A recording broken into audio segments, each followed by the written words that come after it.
Boker Tov, dans Parashat Be'alotecha, on voit la hanava de Moshe Rabbeinu alav hashem.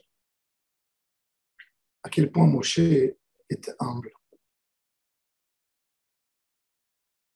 Il est facile pour l'homme d'être humble devant un Kadosh Baruch, de s'effacer complètement devant un Kadosh Baruch, de dire Va'ani afar va'efer, je suis devant toi comme de la poussière, comme de la cendre.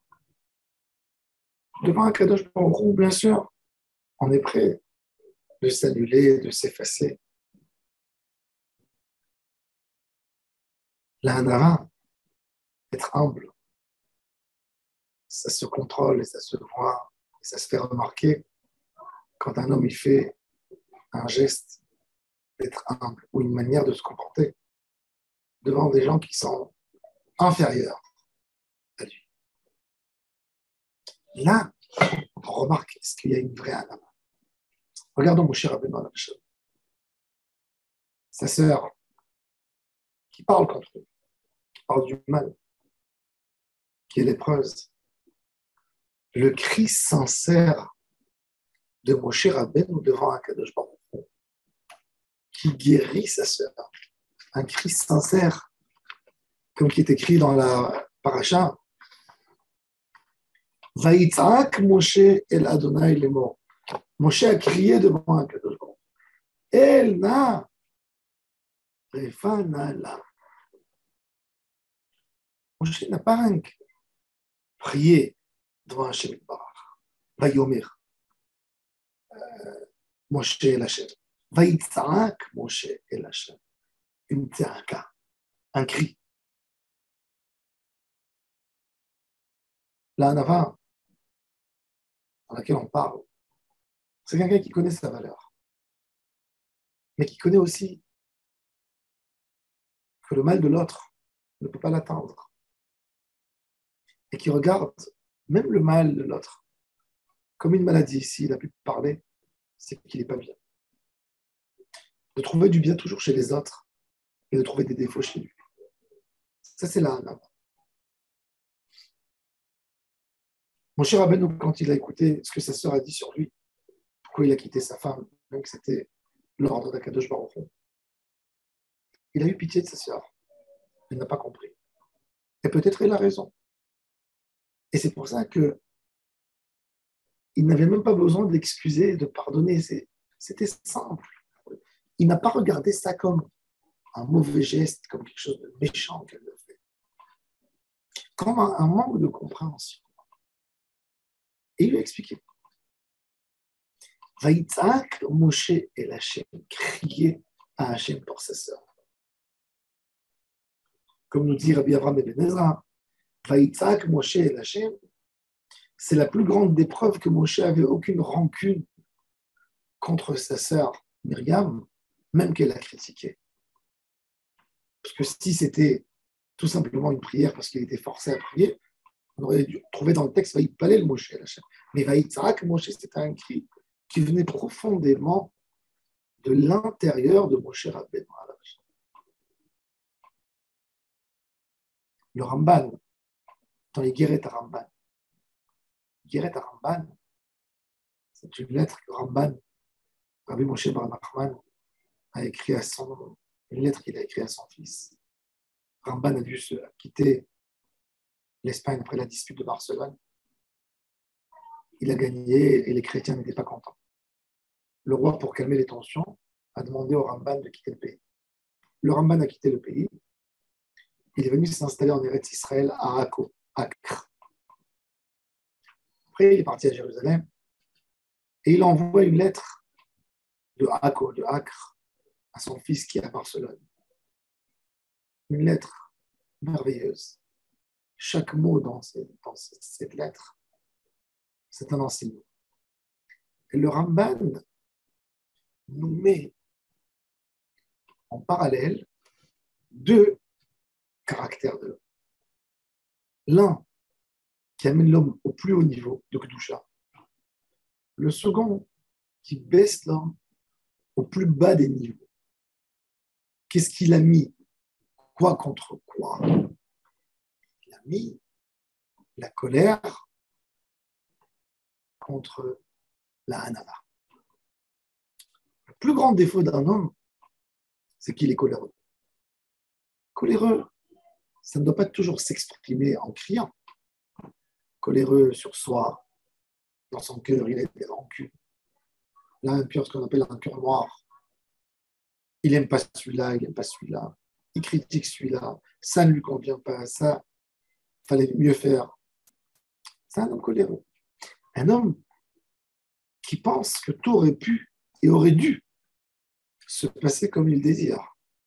C'est-à-dire que pour lui, il n'y a pas Hachem dans l'histoire. Il n'y a pas la volonté d'Hachem, il n'y a pas le décret. Puisqu'il s'énerve de tout. C'est-à-dire que ça aurait pu se passer autrement. Contre ça, le Rambam nous parle de la Hanava. La Hanava est plus grande que la Yirat Shamayim, est plus grande que la sagesse. Si vous regardez l'échelle de Rabbi Pinchas ben Yair, la Hanava amène à la Yira pure qui amène à la Kiddusha et à Ruach HaKodesh.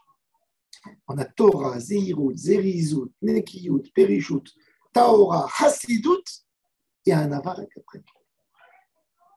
De savoir sa place dans le monde, de s'effacer. Ah, Kadosh. L'homme qui s'efface, l'homme qui renonce, qui donne à l'autre, qui sait baisser la tête, c'est celui-là qui va vivre longtemps. C'est celui qui ne prend pas à cœur. C'est celui qui est plus grand que les petits événements qui sont là pour l'entraîner dans les histoires, dans les disputes, dans les problèmes.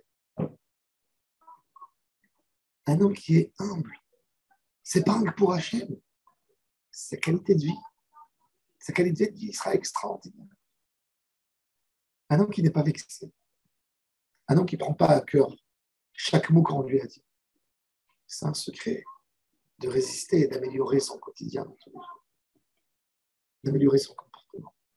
Combien de fois nous sommes vexés par des phrases que nous avons entendues ou par des sous-entendus, par un ton ou une manière d'une critique. Ça nous vexe et ça nous empêche d'être proches avec celui qui a dit la critique, avec celui qui a parlé, avec celui qui a fait un acte de méchanceté. Pas toujours volontaire des fois. Lui, il était en crise, et nous, on tient. Et ben, c'est ça ce qui détruit la vie d'un homme. C'est ce qui détruit un foyer. C'est ce qui détruit tout l'environnement familial. Un homme qui est coléreux, que ce soit dans un repas de Shabbat à table, il gâche toute la table. La colère, c'est la Touma qui exprime tous les membres du corps. Vous savez, Rabbi Nachman de Breslev nous dit que même une mitzvah, quand un homme fait une mitzvah, ou quand un homme fait quelque chose, il fait avec une main, avec les yeux. Quand il étudie la Torah, c'est avec sa parole, avec sa bouche.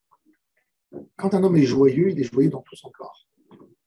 Et quand un homme est peiné et en colère, il est en colère dans tous ses membres du corps. Et c'est pour ça que la Touma, comment elle peut pénétrer dans le corps entier? Par la colère et par la tristesse. Et c'est pour ça que la plus grande des guerres, c'est s'éloigner de la colère, s'éloigner de la peine, s'éloigner de la critique, s'éloigner de la tristesse. Et avec ça, on arrive à la Hanava. La Hanava, c'est de voir tout le monde, pas de haut. Même des fois, et je dis même dans l'éducation des enfants. Des fois, on a un des enfants qui a fait quelque chose de pas bon, mais pas bon du tout. Des fois, ça peut arriver qu'on est même dégoûté de son comportement. Et alors là, on a ce dégoût avec ce dégoût. On essaie de l'exprimer, d'exprimer nos sentiments à nos enfants. L'enfant, il est fin. Il sent qu'au moment où tu dis la remarque, le reproche que tu vas lui faire, tu ne l'aime pas. Dans ton cœur, tu as un état critique contre lui.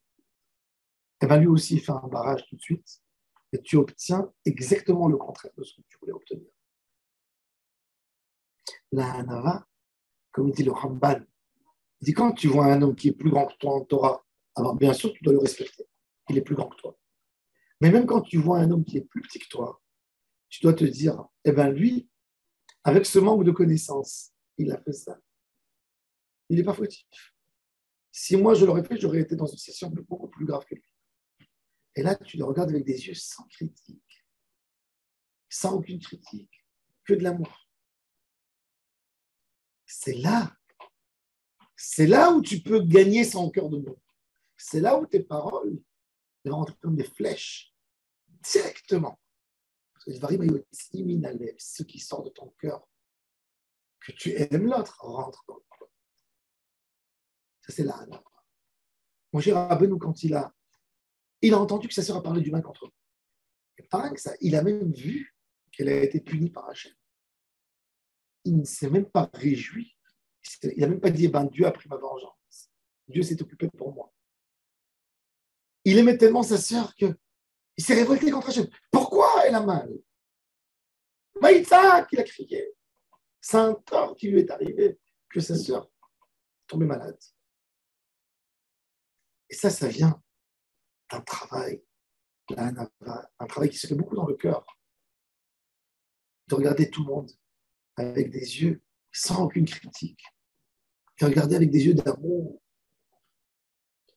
Quand tu veux faire une remarque à ton conjoint, jamais avec des yeux méchants, jamais avec de la critique dans les yeux, toujours avec de l'amour. Et là, les choses passent. Là, les choses rentrent. Là, les choses font de l'effet.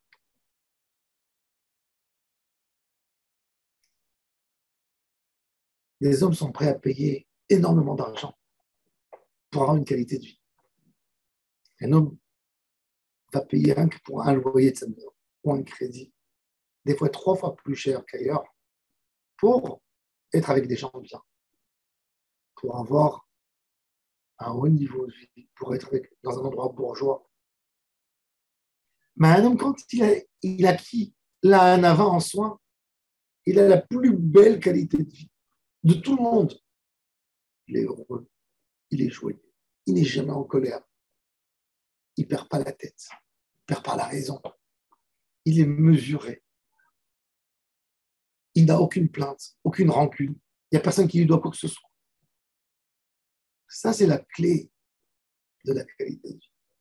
Midat ha'anava qu'on avait avec Moshe Rabbeinu, pas rien qu'une hanava pour Hachem, une hanava avec tout le monde, avec ton fils, avec celui qui est plus petit que toi, avec celui qui balaye la rue, tout le monde, avec tout le monde la hanava.